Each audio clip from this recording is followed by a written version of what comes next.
Sama silang giingon nga we all deserve a peace and quiet life or slow life mga bossing. So perfect kay niya mo ang gianhian nga camping grounds or camping site here in Moalboal. So ayan na mo ka stress o pangita og mga resort or pwede campingan diri sa Moalboal. So by the way mga bossing, naa din mi karon sa The Big Sand Resort and Camping Grounds. So grabe kadako sa ilang camping grounds and ka-peaceful and quiet sa ilahang resort mga bossing. Perfect kay ni sa pagmuni-muni or pangbarkadahan or pwede rasad mo mag-solo camping here or solo stay here sa ilahang resort. Kay mga bossing, naa sila yung rooms good for 2 or 3 nga tag 2,500 and napod sila yung cottage nga tag 1,500 good for 22 packs and napod sila yung all house nga 7,000 nga pwede ninyo i-rent if ever mo anhi mo og The Big Sand Resort and Campground. So yun na kayo siya kung asa ni sa Moalboal. It's Sabadera, Barangay Sabadera mga bossing. Before mo maabot sa the bus dako, na ay pa right side diha nga medyo nga murag rough road lang but dili kay sa rough road ha mga bossing.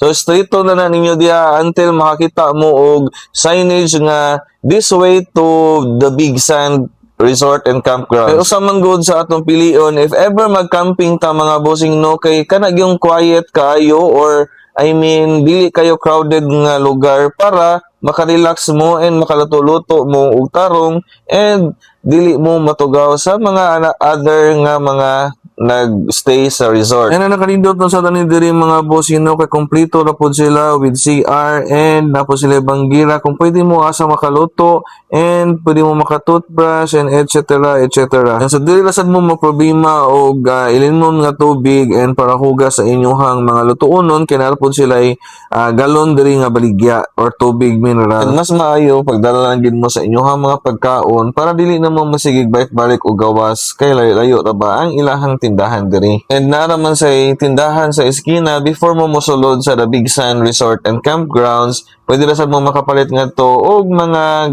ginagmay nga mga pagkaon. Pero mas maayo pagbaw na lang yun mo or pagdana lang yun mo og mga baboy ug baonon para dili na mo magproblema mga bossing. Perfect kay ni diri nga magluto-luto mo and magbanding-banding mo sa inyong mga barkada and at the same time pwede ra sad mo makabalibol, pwede ra mo mag-rent sa ilaha o kanang bola mga bossing. Ano pinaka the best moment nga if mag-camping mo, magluto-luto mo or mag-chill-chill lang mo, ang simple nga sudan, malami ra gyud siya mga bossing like kaning mga dilata.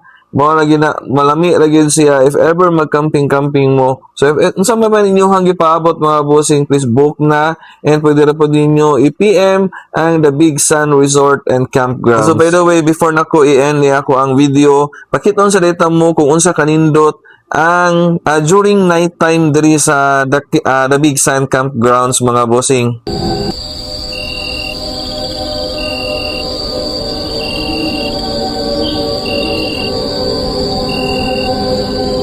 And so by the way mga bossing, wala pa na ko naisgot kung pila ang pitching sa ilahang tent is mo ni siya mga bossing 300 ilahang pitching sa tent and 150 per person overnight na siya if ever camping inyong tripping. So diri ako ko to mga bossing, hopefully nga natagaan ta mo idea if ever asa mo stay or mo camping here in Moalboal mga bossing. So don't worry, maski unsa ni diri ka peaceful na gihapoy magagi-agi diha nga mga nindot. Okay, thank you for watching.